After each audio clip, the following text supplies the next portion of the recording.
सिंध के मुबस्सिरीन और सियासी समाजी शख्सियात का कहना है कि बिलावल भुट्टो जरदारी का खिताब अच्छा था खिताब की हद तक, लेकिन पीपल्स पार्टी की जहाँ तक बात है तो उनमें घुसने नहीं दिया जा रहा बिलावल भुट्टो जरदारी को। बिलावल भुट्टो जरदारी शो पीस के तौर पर उनके वालिद ने रखा हुआ है, लेकिन वो फर्मा बरदार इतने हैं कि वालिद को कुछ कह भी नहीं सकते।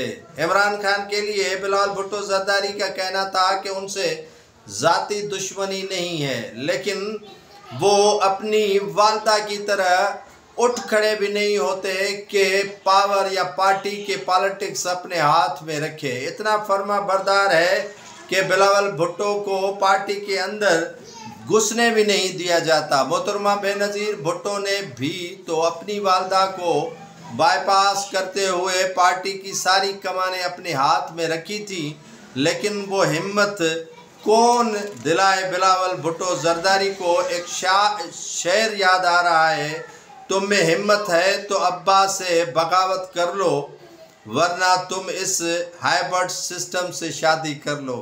सो बिलावल भुट्टो जरदारी का हाल भी उसी हाइब्रिड का है जिससे शादी करने के लिए शायर ने कह दिया है।